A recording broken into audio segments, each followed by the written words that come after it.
must be like, So, good evening, good evening, good evening, and welcome to Couch Conversations with the Doctors, where health is wealth. What night is it tonight? It is Monday night, and it is time for Couch Conversations with the Doctors.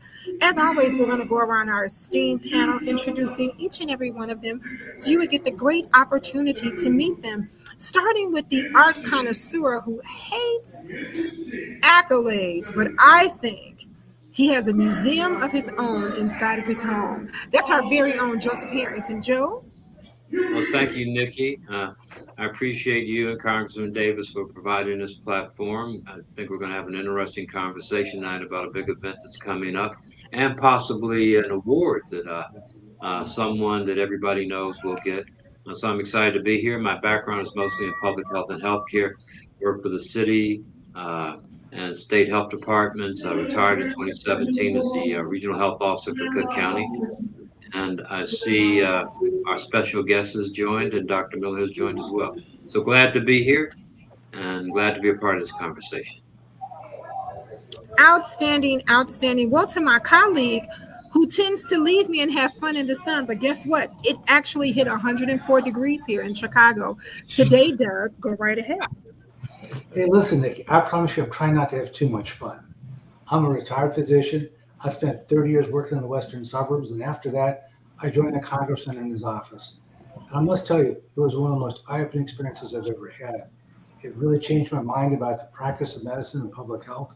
It's a really honor and privilege to be here with my colleagues, and we're going to try and answer your questions as best we can. Outstanding, and thank you so very much. Well, to the man who says that I threatened him to be here on Monday nights, but he seems to always be on time. That's our very own Dr. James Miller. Dr. Miller? Oh, good evening, everybody. AKA yeah, let's see here. I must be muted. Let's see here. Armor. Okay, good evening, everybody. Thank you, Nikki, for this forum that we can join and participate in, share information with the community. I am a retired physician. I practice internal medicine for 40 years in Chicago and retired in 2019. I am still interested, though, in healing the community and doing what I can to make certain that the people of our community can find better ways and understand what it is that they need to do in order to be healthy. So we're glad to be here tonight. Hopefully we can have some good conversation, answer some questions, and make the community better off. Outstanding. Well, we have a guest who's going to be here with us just as well, but she's having a few tech difficulties. As soon as she gets back on here, I'm going to pop her back in so she can be here with you guys. And that's our very own Dr. Javette Organes. But at this time, I'm going to step off because I've got to get just a few things done. However, in reference to making sure that we can, everybody can have a great tech experience with us today. And actually, Joe is going to take over from here. So, Joe, why don't you take over? Thank you very much, Nikki. I'm going to do my best, and I hope our guest is able to join soon. I know Dr. Mason was trying to join as well, so we'll see if he's able to get on. And now all of a sudden, Doug went black. So I assume he's still there. But I can't see him anymore. I think it's mic's is off or something. I mean, his camera is off. Yeah. So I want to thank everybody for joining. I do see Bonnie Smedley has joined us, and Nikki is somewhere in the background. So maybe we'll start, and in order to buy time, and we were talking about the heat. Maybe we'll start by just talking about the heat and heat exhaustion and what people need to do in warm weather like this, because I think toward the end of this week, we're supposed to go back up into the 90s. Yeah. And as most people remember, there was in the 90s a serious heat wave, and many people, mostly seniors, died as a result of the heat. And so I'm going to toss it to Dr. Miller first to maybe talk about this idea of heat exhaustion and continued exposure to heat. And let's have a discussion about what you can do to mitigate that. Some of that is pretty simple, but you need to be in a cooler place, and hydrate. So, Dr. Miller, go ahead. Yeah, we all like summer because it's a time that we can get outside and enjoy the environment. But depending on who you are, your age, whatever kind of chronic condition that you may have, that there are some hazards that come along with it, with the weather getting hot. And as Mr. Harrington spoke of, in the 90s, we had some situation, and these people were not outside; they were actually inside, most of them, and they did not have proper cooling situation. Either the air conditioner wasn't working, or they didn't turn it on. But those things, your body is able to handle a certain amount of heat without problems. And when the temperature gets above where you can really stand, then harm comes to your body. And so because now you don't have your regulators won't necessarily kick in and be able to bring allow your body to operate in an environment or temperature that it can function in safely. And that's when trouble gets started. And so it's very important that if you have heart condition, you have lung conditions, that when the temperature goes up in the 90s, the high 80s and above 90, that you kind of avoid long stints of being outside in the heat, because that's a problem. But also, if you're inside, it is important that you have the appropriate cooling mechanism for your house, because sometimes the house can get awfully hot, and because it comes on gradually, in the morning time, the temperature tend to be a little bit low. And as the day goes on, it warms up. And so if you're not adjusting to that quickly enough or feeling it quickly enough, you might not respond adequately. And therefore you put yourself in harm's way. So, being exposed or to weather that is too warm for your body can certainly trigger bad things for you. So you have to really be careful. And then speaking of that, generally what happens is that the city and the county and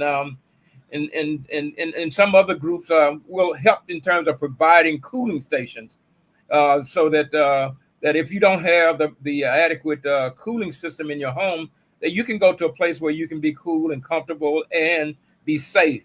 So if you don't have those things, and you live in a house and it gets too hot, you need to know where I can go and be safe. And so you be aware of those things. And then I said the other part that I said, that if you have activities and it gets hot and you're planning to be outside, be careful with that, so that you're not out in the sun for too long a periods of time. Young people and children probably can make it in a lot of the heat, but as we get older, our body doesn't adjust to the heat as well. So, if you have certain conditions, heart diseases and lung diseases, then we tend to have we don't have the ability to adjust to some of those things. So those are things that we really have to be careful in, and we have to make certain that we can find the appropriate place that we can stay in.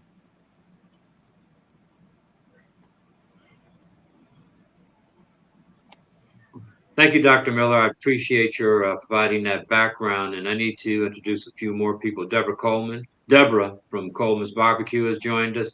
And I see Robert M. Douglas has joined us. And I assume he's with the state because he put in a website, and it may be a website about heat exhaustion. Doug, I'm going to turn it to you, and maybe you could chime in. So, I really like the idea of Dr. Miller's suggestions of a cooling station, but if you can't get to them, there are a couple other places you might be able to go to get into a better temperature. Supermarkets are one of them, movie theaters are another, and some of the indoor shopping malls. So that if you live in an environment or a home where you don't feel comfortable, you may have to get out of that home during the daylight hours and stay out into these cooler places until it's closer to dusk. And that'll give your body at least some benefit of the cooling, and you don't feel like you're stuck at home. So there are other resources, but you might even want to think about it. Look at your neighborhood as you drive around, check this place out, and kind of keep a list so that if you find yourself getting too hot, you know where you can go. Mm-hmm. Water is also another important feature. We will dehydrate much, much quicker. We're going to feel the effects of the heat stroke quicker. So it's really helpful to have water, and alcohol is not going to be your friend. Yeah. You'll feel the heat exhaustion quicker with alcohol than you will with water. Yeah. One of the other So, things that I would like just wait, to talk about also with the heat, we have to be good neighbors to one another and to our families because sometimes an older person just might not recognize the danger that they're in. So we need to make certain that we call and check on them and make certain that they're and do some do some visiting and if you're able to because those those situations do happen, and people just don't feel it, and the next thing you know, it's something. Yeah, and they have an emergency situation, and sometimes are not able to get the proper response that they needed in a timely way, and I think we want to talk about say this to make certain that people understand that heat stroke is not a small incident. It can lead to a medical emergency and even to death. So these are not things that we just say, we kind of look at and say, well, we just, I guess, overheated a little bit. These are serious conditions, and we need to respond to them in a serious way. yeah, I want to welcome Sean Kennedy, and what I think it would be important if you could just let our viewers and listeners know what are some of the signs of heat exhaustion, because people may be suffering from heat exhaustion, but they may not even be aware of it. Yeah. And I did take a quick look at a long list of things, but you can become disoriented and disoriented to the point that you could be suffering from heat exhaustion and you wouldn't even know it. And even be And aware. that's a problem in and of itself. So, could you talk about what some of the warning signs are, some of the things you need to look Yeah. for So, that might indicate yeah, what's going so to things like just feeling inappropriately fatigued or tired, feeling, and even depending on what else is happening to you, feeling having difficulty with your breathing, feeling as though that that you're being overcome by something, and your body's having difficulty functioning developing sometimes people just develop signs of fever or you're having a hot body, so you may perspire more than what you commonly accustomed to. Headaches is another kind of thing that happen, and just feeling faint, feeling like you're going to pass out. When these kinds of things happen, then you have an emergency situation. If you're not in one, it's on the way. So this is time to act and to call 911 or to make sure that you get the help that you need at that point. Doug, do you have anything to add? Well, I'm just thinking that if you think about your body and how it behaves when you get hot, your blood vessels open up and you sweat. Well, you get super hot, those blood vessels are wide open, so your circulation is going to be very good. You're going to be lightheaded, you're going to be dizzy, you're going to be short of breath, you're going to feel weak. So if you have any of these symptoms, those are warning signs that you're too hot and you got to get to something that's cooler. Yeah, it's interesting. As we were talking, I was thinking about, and we are men of a certain age. I was thinking about hot weather when I was growing up as a child. And Mm. one of the things that I remember is the fact that sometimes I would sit in front of a fan just to cool off. Yeah. But what I realized, this is blowing hot air on me. And so you may have a lot of fans in the house and you may think that it's helping you. It may help to circulate air, but it's Mhm. not really going to cool you off. No, And no. so what my colleagues are talking about, and I guess there are two things. One, ideally you have access to air conditioning. And Yeah. if you don't have access to air conditioning, and that's what Doug sort of alluded to, you should find a place or go to a place, at least for some part of the day, that has air conditioning so you're not in that same environment for the entire day. That's why it was talk about going to a shopping mall or going to buy groceries, because those places will be air conditioned and that will help you. And it won't stop you from suffering from a heat exhaustion or even having a heat stroke, but it'll lessen the likelihood that it would happen. And again, I can't overemphasize, probably the best liquid to drink is water.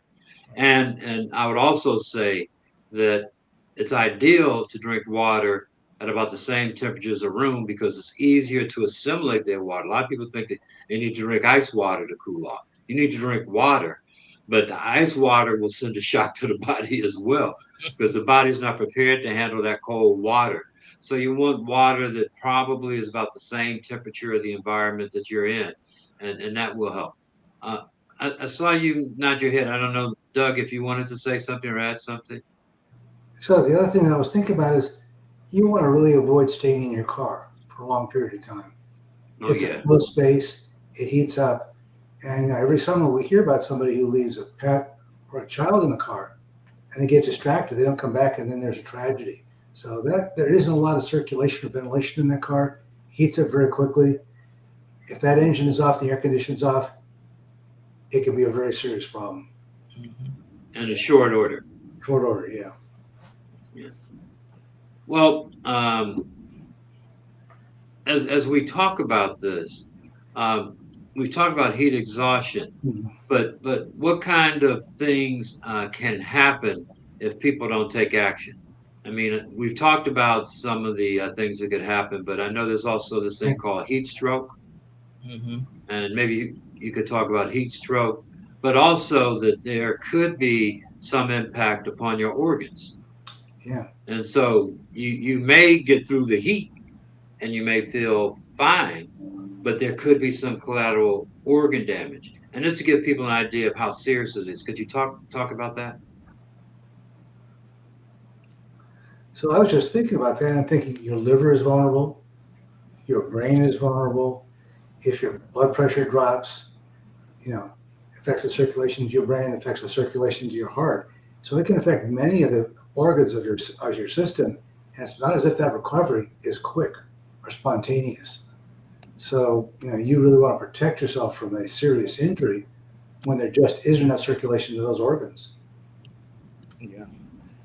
Well, I think I'd just like to add a couple of little things. You know, be, we do when your body is overheating, it will give you warning. Now you have to respond to the warning, Mm. and as we have talked about, just feeling dizzy or lightheaded, that's a warning.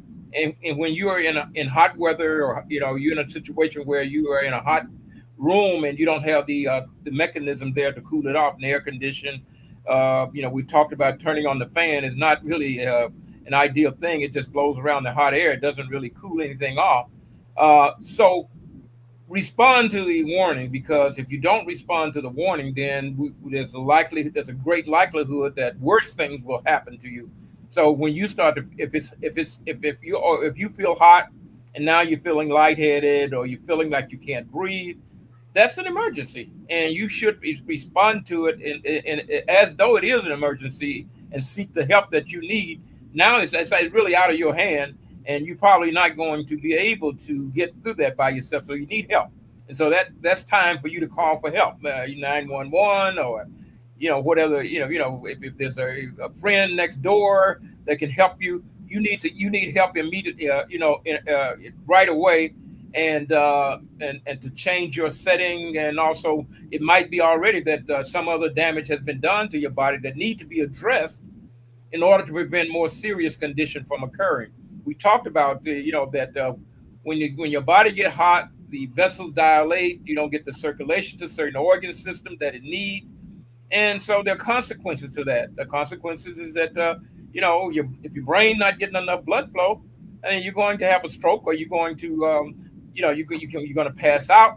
And so again, once these kinds of things happen, you can't. You're going to be in a situation now that your vulnerability has increased, and you're not going to be able to do anything to change your situation or your setting. So it's important to recognize those warnings, that your lightheadedness, or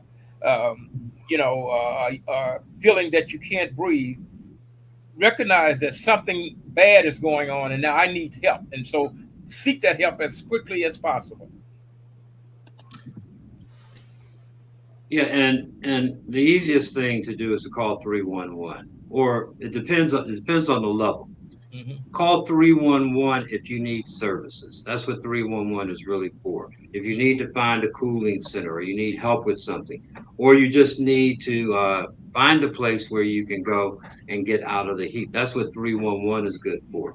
If it is, in fact, an emergency, you need to call 911. And Mhm. you need to hopefully recognize this emergency before you get to the point where you can't dial 911. And again, I'm going to go through some of the symptoms that I saw, the list of symptoms that I saw.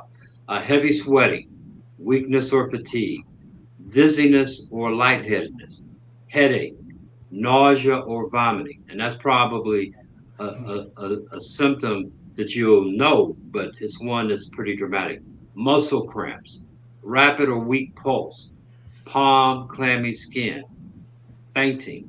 Those are all signs that you may be suffering from heat exhaustion. Mhm. And I see our guest has rejoined us, Dr. Organg. Welcome back.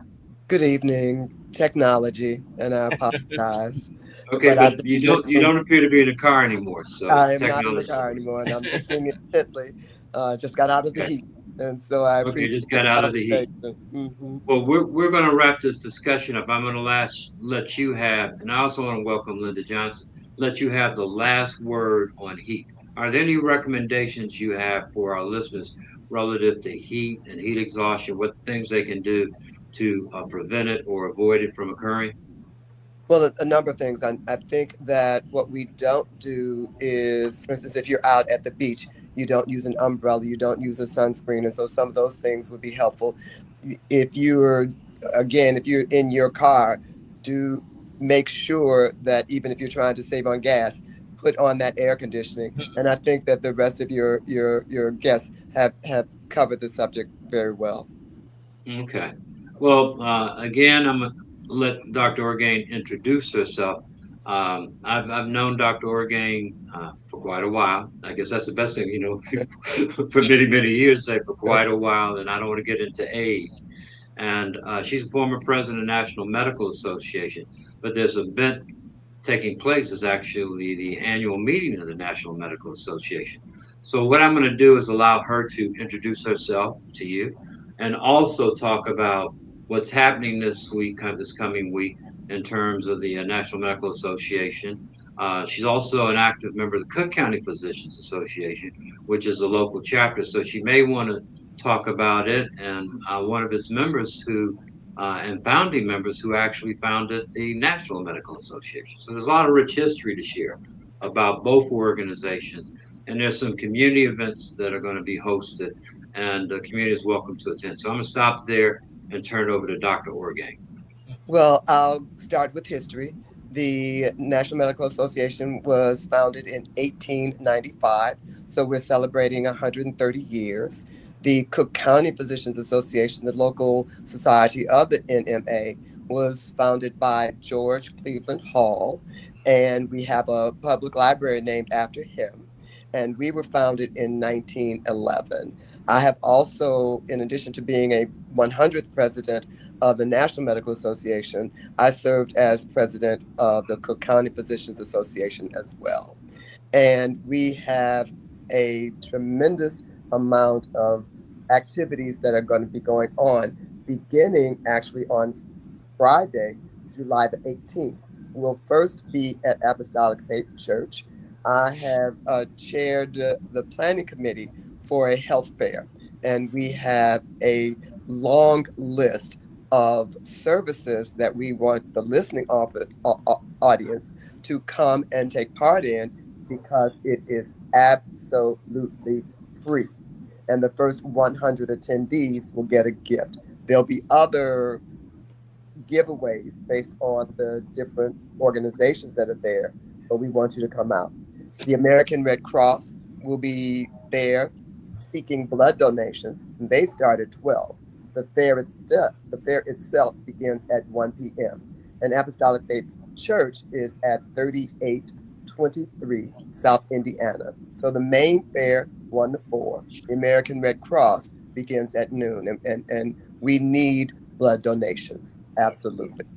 The services that are being provided, and let me just begin by saying that thanking all of the supporters, and hopefully I don't, I include everyone. I'm going to start with the Chicago Department of Health. Caravan will be doing free, totally free immunizations. Blue Cross Blue Shield is supporting in regards to prostate cancer. We have Embark and Glomcon, who will be checking for chronic kidney disease. The Illinois College of Optometry will be checking on vision. Chicago State University will be doing blood pressure and fingerstick blood sugar tests and will bring your brown bag of medications, and they will go through your medications and give you some advice. We also have Onyx, which will be will be part of the prostate cancer screening. There will be All of Us Research. We encourage people to get involved with All of Us Research. In other words, what is your genealogy? What is your clinical picture? We have Near North Health System will be doing sexually transmitted infections, including HIV. Bold Age PACE, which is a program of all intensive care for the elderly, will be there. The Chicago Lighthouse will be there. They have a full range of services for those who may be visually impaired, including some mental health services. And there is a really, really long list. I want to thank the University of Illinois Milesboro Health Center for supporting. And right now, I have to also thank Apostolic Faith Church for the tremendous and phenomenal assistance that they've given. We'll have Stop the Bleed training, and the Health Professions Ministry at Apostolic Faith will be doing hands-on only CPR training. Dr. Mike McGee, who is the chair of the NMA Council on Violence Prevention and Gun Safety, will be doing Stop the Bleed, and there will be free distribution of gun locks, and we encourage that information. So I think I've included everyone, and I apologize if I haven't. Well, a couple of things, and I'm glad that you did give out the address of Apostolic Faith Church. I'm sure a lot of people know about it. Could you provide some background for the Reverend Dr. Horace Smith? I know people have heard his name, but people Absolutely. may not know that he's actually a physician, and so Absolutely. when he's not doing ministry, and I assume he's a member of NMA and probably CCPA, could you tell him something about the host? Absolutely. Bishop Horace E. Smith, MD, is a pediatrician, and he is a graduate of the University of Illinois College of Medicine.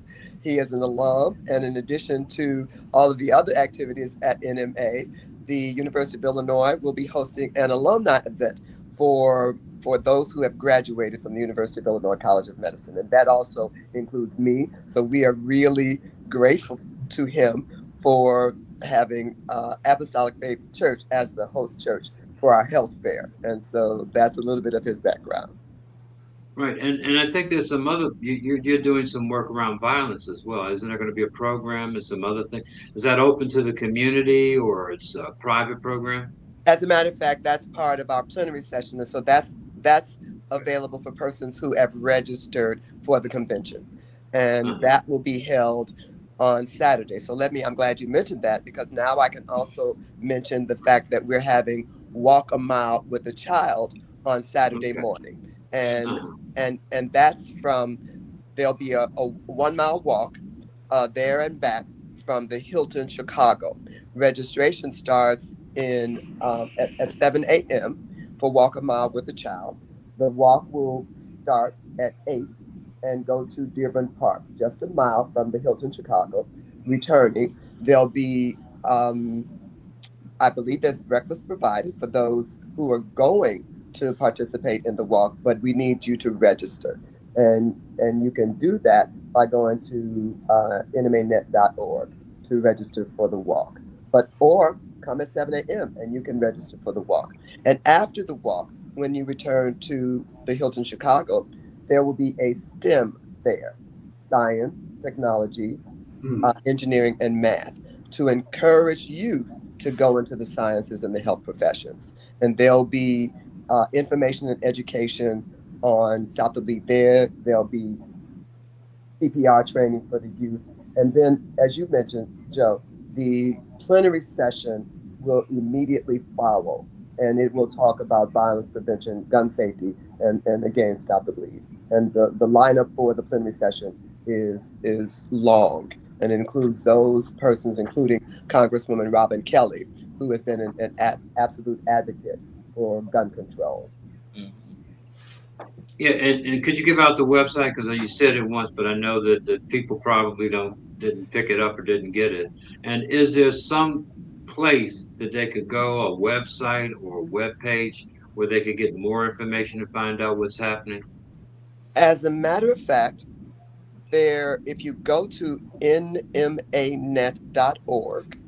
you can see the schedule of events without having to be a member, and it'll also give you information about the things that are going on that I just mentioned. I we have a QR code that I don't have in front of me for the Walk a Mile with the Child, but if you come to the Hilton Chicago at 7 a.m. on Saturday, July the 19th, you can register for the event. Again, you don't have to register for the community health fair, which is on Friday, July the 18th at the church. You don't have to register for that, but we certainly encourage you to come early and take a part. Again, the first 100 attendees will get a special gift. Could you repeat the website again? Because since people may not have had a chance to write it down, it's always good to give the website as many times as possible. Absolutely. nmanet.org. I see Pastor Cy Fields has joined us. Welcome, Pastor. Good evening. Yeah. Thank you. Yeah, good evening. Just to give you some background, we started out talking about heat exhaustion because our guest hadn't joined us. But our guest this evening is Dr. Javette Orgain. She's an active member of both the National Medical Association, former president of the National Medical Association, active member of the Cook County Physicians Association, and former president of the Cook County Physicians Association. So we were just talking about some of the community-facing events that they're having this week. And maybe for your benefit and the benefit of some of our listeners, she could go back over them very quickly. Because I know people may have heard some of what she said, but they may not have heard all of it.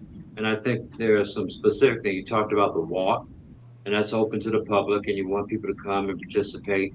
And you talked about the health fair, which is open to the community and people can participate.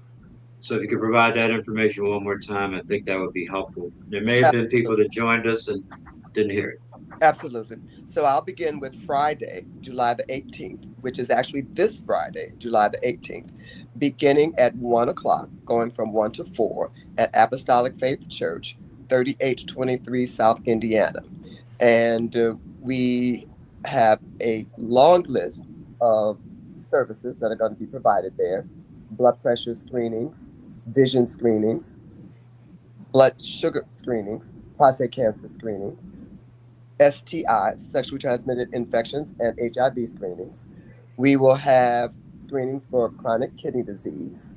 In addition to that, the services that are going to be provided, we will have Leukemia and Lymphoma Society talking about and educating on blood cancer.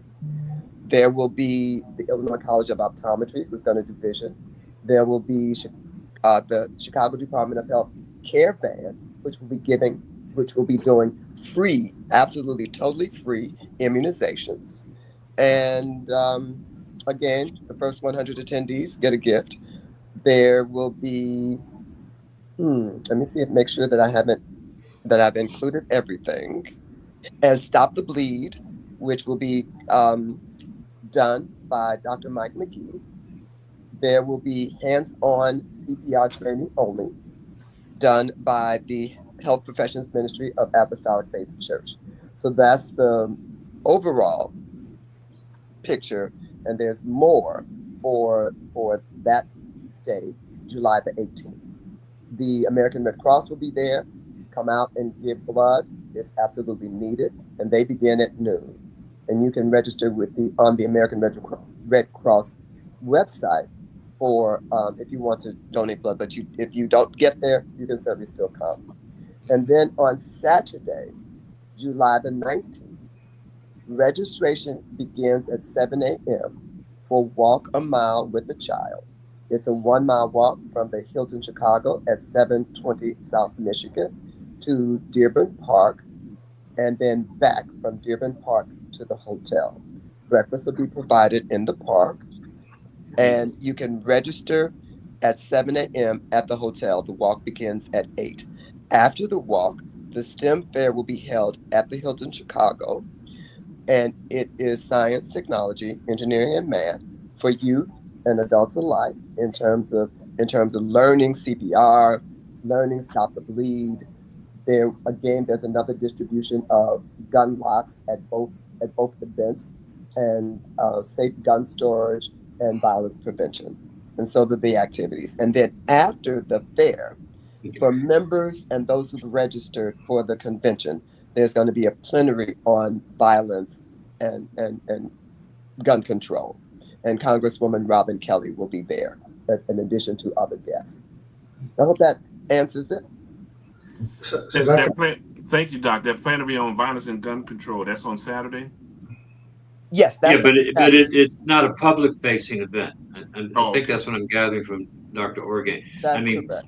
there may be an opportunity for some people to attend, but it's not a public-facing event. It's part of the convention program. Right. But Gotcha. everything else you talked about is public-facing. The public is welcome to attend, and we hope that a lot of people come out. I mean, because and you just heard Pastor Pastor Fields the list of screenings that are going to be available.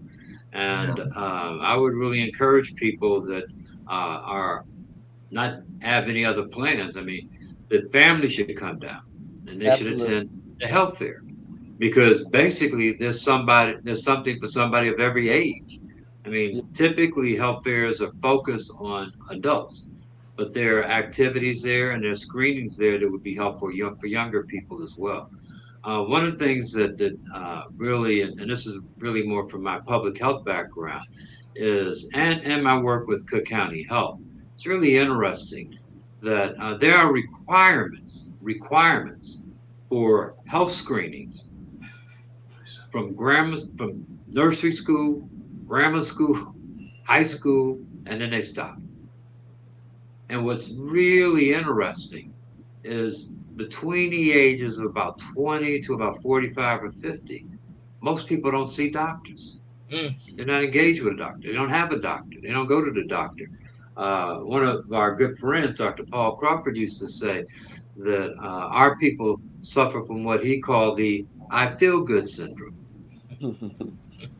you know, I feel good, so I must be all right, But that's the worst thing that you could do because most of the diseases that have been mentioned, those are things that happen and don't manifest themselves in terms of a symptom until maybe 15, 20, 30 years later. People are surprised when they all of a sudden are 60 years old and they have a stroke and they wonder, how did that happen? and And so I'll and share so this with Joe, you. and so I am, and let me just point out a couple of things. I'm the only woman on this evening, and that age group that you talked about from 25 up. I was a medical director for UI Mile Square Health Center, Right, and right. we saw more women and children Oh, than I know. I than know. men than men. And so I definitely want to encourage the fact that we need our men to also get their primary prevention, because women will come in with their children, but we saw more women and children than we saw the men. And so Yeah, we encourage primary prevention for all members of our community. yeah, yeah. If I I, if I agree. can add to that, as we talked about last month about men's health, and you mentioned um, uh, Dr. Harrington about, the silent killers. For any women with men in their lives or men who are watching, Yes. it took me until I've gotten older, right? But those silent killers of heart disease, diabetes, prostate cancer, hypertension, I mean, those are four men. I'm sure there are more, right? But those are four big ones for men, right? And those are silent, in other words, we oftentimes, because we don't get checkups, we don't find out we got a problem with them until something bad has happened or later in age. But those are those silent killers that we need to be mindful of and make sure that we go to our primary doctor at least twice a year getting checkups. So thankful for mentioning about those silent killers because it was silently killing me, if you know what I mean, until, somebody pulled my coattail, right, to start getting my doctor visits. So yes, thank you. As a family medicine physician, I have to also, those that you mentioned, I have to also mention the fact that those things that we inhale, that tobacco Mhm. and other things, are also adding to an epidemic of disease. Mhm. So I was very active and still am active in terms of tobacco control and those things that we inhale, and we need to really deal with the control. Yeah, Absolutely. and our two diet gurus are not here. That'd be Dr. Hampton and Dr. Mason, but they would certainly want us to mention the importance of a healthy diet and eating healthy Yeah, foods, Ab- yeah, and that contributes a lot as well. And the other thing that we need to mention is a sedentary lifestyle. We Yeah, don't move, and the older we get, the less we move. yeah, and, yeah, and sometimes we don't realize this until it's to a point where we can't move. and yeah. we wish we had done something before that. Um, so let me go back to you, Dr. Orgain, and I know we got about 15 minutes left, and I'm not able to see if there are any questions, but I also want to welcome Connie Taylor here. And Nikki will be joining us to wrap things up probably in the next 5 to 10 minutes. But I think it would be important because we have a guest that's not with us tonight, but I believe something is happening during this conference, and absolutely, he may be receiving some type of acknowledgement. absolutely. And I don't think it's going to be a surprise. I know he's already aware of it, It is, but and I would, but I I would, don't think it's been made public. yes, it hasn't necessarily been made public. So I welcome the opportunity to congratulate Dr. Terry Mason Hmm. uh, in the House for he will be receiving the W. Montague Cobb Lifetime Achievement Award that on Saturday night, July the 19th, Yes. Yeah. and it is open to the community reception is at 6 p.m. and the awards program is at 7. Dr. Montague Cobb was the first African American president of the NAACP. He was also a president of the National Medical Association, and he also served as the editor of the Journal of the National Medical Association, I believe from 1944 Mm. death in 1990. He was an anthropologist and physician and a legend in his time, Dr. William Montague Cobb. And so, congratulate Dr. Terry Mason for his long time service to the community. Service is the rent we pay. And I believe that your guests have been providing service to the community. Yeah. Well, when it opens the door, go Will be ahead. in Chicago. That that Pardon me. that award ceremony will be at the Hilton Chicago, beginning Okay. the reception at 6 and the ceremony at the program at 7 p.m. at the Hilton Chicago second level international ballroom. Okay. Thank you, Dr. Orgain. I apologize for interrupting you, Oh, no but problem. but but I thought this is also an opportunity to talk about history, our history, not only with the National Medical Association, but maybe more importantly with the Cook County Physicians Association. Now, you said it was established in 1911. That's correct. By Dr. George Cleveland, and there is a public library on King Drive named after Dr. George Cleveland Hall. He was a surgeon, colleague of Daniel Hill Williams. Uh, Hmm. it was a little testy for in terms of the history talks about their not so good relationship, but certainly they both were here in our area and both contributed a great deal to the health of the community. And everybody knows Daniel Hill Williams. And so we annually, the Cook County Physicians Association, annually have a Daniel Hill Williams lecture. And in in 2011, after I advised the CCPA that Dr. George Cleveland Hall was actually the founder of CCPA, we began having a scholarship fundraiser named after Dr. George Clinton Hall. And so Sunday night, we will be having our scholarship fundraiser at the Staley, which is on 1736 South Michigan Avenue. We give scholarships to medical students at all levels, first through fourth, and we will be having our scholarship fundraiser during the NMA convention on that Sunday, July the 20th, at the Staley, from 8 to midnight.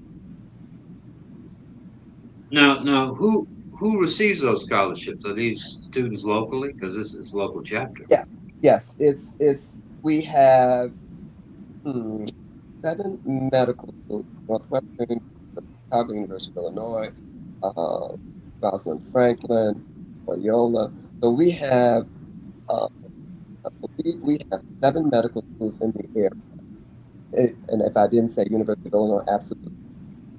And Midwest University. So yeah, and it's students in the Illinois, Chicago area who will be receiving scholarships.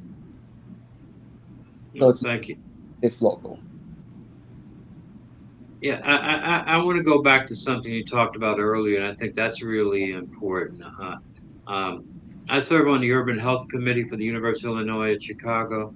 Yes, Dr. Mason does as well, Dr. Linda Murray, former graduates of the College of Medicine at the University of Illinois. But one of the things that really is disconcerting, and I guess it's on 2 levels, the lack of African Americans, primarily young African American men in the health professions and African Americans in general, and the importance of STEM education. So again, because we have about 10 minutes left, I want you to talk to our audience again about the STEM activities, because one of the things that I've observed is the pool of people, the number of people that are actually going to medical school is not what it used to be. And there are probably reasons for it. And there are careers that are available and available to people to nowadays that don't require college education. So I, I hear young people talking about becoming media personnel. They don't even think about going to college. yeah, They're thinking about being media personnel. But we do need future doctors, nurses, pharmacists, dentists. We absolutely, do need them, and we need them desperately. And we need people like that look like us, that have that shared experience to consider the medical field. So I want you to go back and talk about STEM, the importance of STEM, and encourage people to bring their young people out. absolutely. So on that Saturday at the Hilton Chicago, after the walk, beginning at 9, there will be the STEM fair.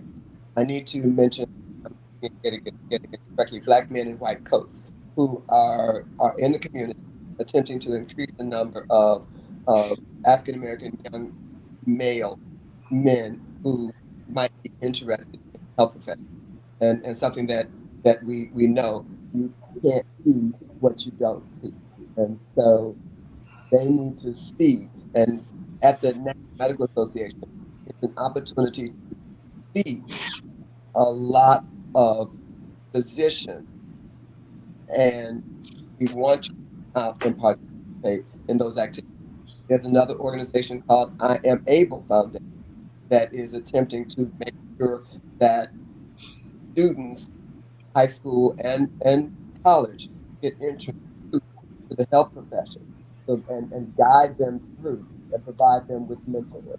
So we have a number of organizations. I did serve also as assistant dean for the urban health program, and we had a program that would facilitate students who needed additional background in the sciences in order to get into medicine. The Association of American Medical Colleges some time ago had a program called that the attempt was 3,000. We did not make that goal. As a matter of fact, the number of persons of African descent who have come into medicine has been at a plateau for decades, and we need to improve that. So introducing students to STEM activities is critical in order to that pipeline for that. And what does STEM, just because I've heard it called STEM and STEAM? So STEAM includes arts, but STEM is science, technology, engineering, and STEAM includes arts. Okay, thank you. Mm-hmm. We're getting close to our time. I think Nikki was going to try to join us, but I don't know if she's going to come back. But uh, I don't want to wrap up just yet because I am hoping that Nikki uh, comes back. And you still there, Dr. Orgain? I know your Yes, camera. I think I touched something and went off. Oh, okay. But I'm going to ask our panel, based upon what they heard, do they have any questions for Dr. Orgain? Okay, fair. So I would really appreciate if she could discuss more safe storage and gun locks, because oftentimes when you read about it, you don't quite understand why this is important. And especially if you have small kids at home, there are problems if we don't treat our weapons this way. So Dr. Mike McGee, leading that initiative, spoke eloquently about the fact that he's an emergency room doc and has seen at least 7 children come into his emergency room with fatal in regards to being shot by maybe their brother or sister who got a hold of a gun in the home that was not safely stored. And so it is important that we have locks on the gun and they are stored safely, so that our children do not get hold of them and inadvertently themselves or shoot family members. And so those are the real issues because they may be laying around, they may think it's a toy, and we don't want those kinds of fatalities. And they are increasing. Yeah, Nikki, welcome back. What I'm doing, and I knew we were coming up on time, and we've had a very, I think, robust discussion, and Dr. Orgain has provided a lot of helpful information, particularly with regard to the community-facing events going on with the National Medical Association meeting this week. But I've given, and then I'm going to turn it back over to you. I'm giving some of the other people that are participating, and Doug started, and he asked about gun locks. I'm giving them an opportunity to ask Dr. Orgain a question. So I don't know if the other two guests have a question for Dr. Orgain. Well, Dr. Orgain talked about the Black Man in White Coat and the one other organizations that is reaching out to do something to solve the problem of increasing the number of young Black men and young Black people that are in the healthcare business. And I just, I think that I've looked at this problem. It's a problem that requires, I think, probably more intense and more people getting involved with the process of getting young folks interested in medicine, helping them to understand, what the process, how the process goes, and also just letting them know that yes, you can. A lot of folks, a lot of young people become afraid of when they start talking about being a doctor. It's take too long, or do I have the intellectual ability? And they have average intelligence, so they do have the intellectual ability. The time is, as in any profession, you're going to have to spend a certain amount of time. But what the question that or the thought that I really wanted her to look at is, what can we do to make this effort a greater effort to reach more people? And my thing is that I think we got to begin to reach kids at least at middle school age. By the time kids get to high school, we've lost a whole bunch of kids that probably we could have gotten involved. So how do we go about creating and making this effort reaching down at a younger age and make it and sustaining it? I think that's the thing that really is very important. I have another colleague who would absolutely be horrified that I'm not remembering the name of his organization that is doing essentially that, reaching down to the younger age group to ensure that they are interested in the scientific professions, and has been doing it for years and has been doing a very good job at it. Terrific. And we have to improve our public school education. undoubtedly. Pastor Si, you have a question for Dr. Orgain. Well, I did. Well, actually, question, sort of comment. You talked about a walk with the child on the 19th, and Right. what's the focus of that walk with the child event? Okay. So it's called Walk a Mile with a Child. Walk them out. Okay. General, 16th Surgeon General, Dr. David Satcher, at inmate conventions, he used to do workout with the Surgeon General. And we have also subsequently begun to do Walk a Mile with the Child because we know, and his focus when he was the Surgeon General was on exercise. And we know that that is an important part. Joe mentioned the movement, and that is part of it. Walking that mile with the child to encourage children to start at a young age to get involved with exercise and make lifelong goals. So it's walk a mile with the child, and everybody is involved: children, adults, parents, everybody. And so that's the purpose. Great. Thank you. Well, Nikki, I'm going to throw it back to you because I think we're at about time. And are you frozen, Nikki? Or are you still with us? Because I can see her, but she's not moving. I think she. Yeah, now there she moved. Might be a little frozen. If I may thank you for the opportunity to let the listening audience know about the activities. I certainly appreciate being able to answer the questions and And I'm going to provide the start that with information, Doug. Doug, and hope to see everyone what's out your until for next Monday? the fair on the 18th and the walk on the 19th.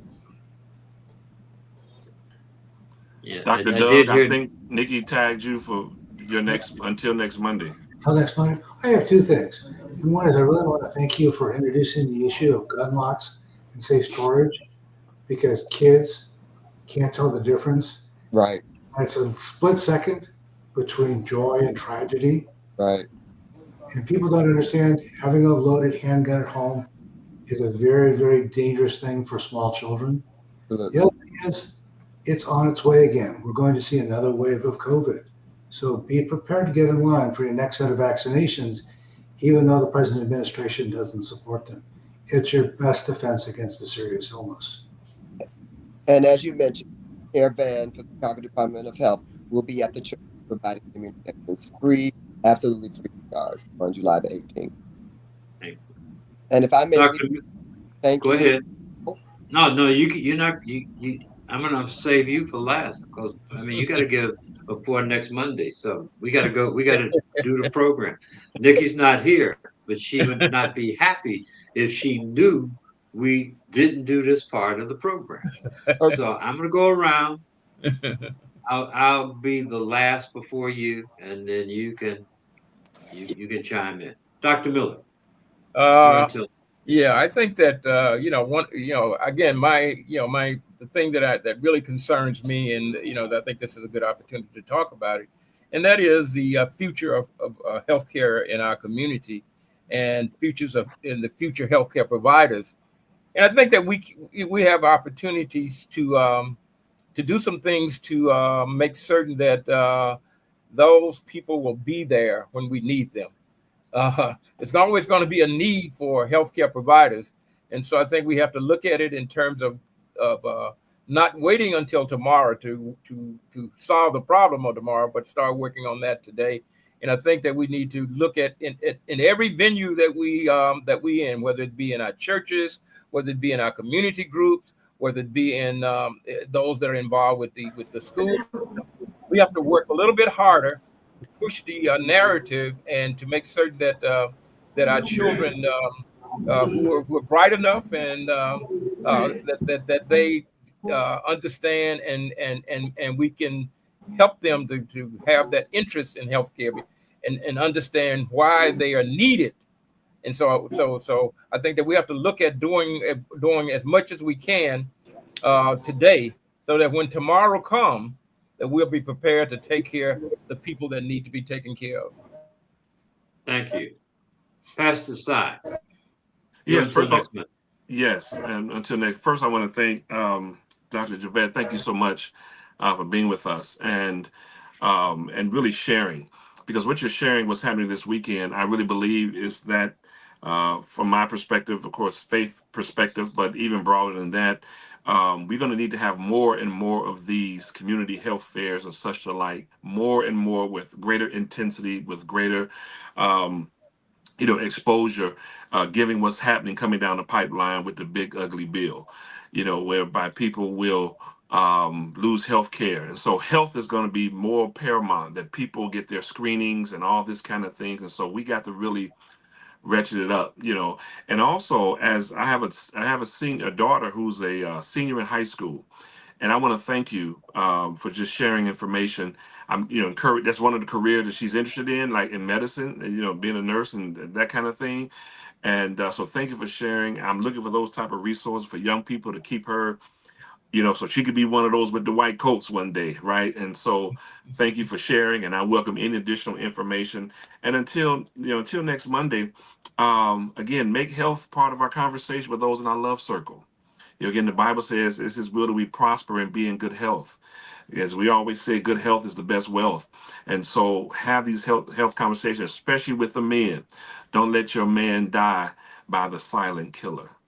With that, I'm done. Thank you. Thank you, Pastor Sot. Well, Javette, I'm going to give mine, and then I'm going to let you close us out with whatever you choose to do. All right, thank you. And I'm going to offer up a quote from Judge Eugene Pincham, which I think is appropriate in the context of this discussion. You can't be what you can't see. Amen. This is an opportunity to see what you can be.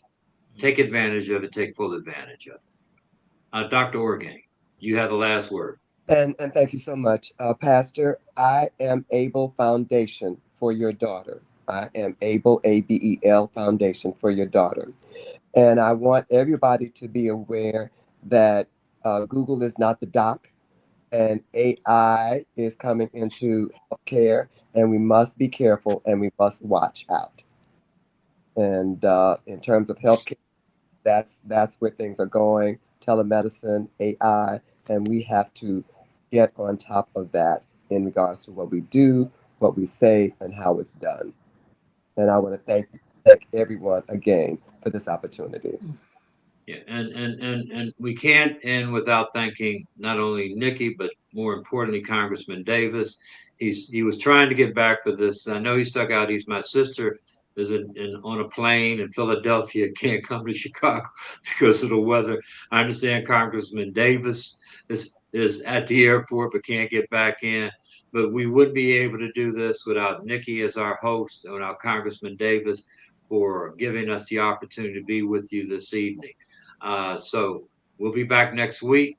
We appreciate your joining in, and I'm signing off, and I'm telling my guests they should sign off.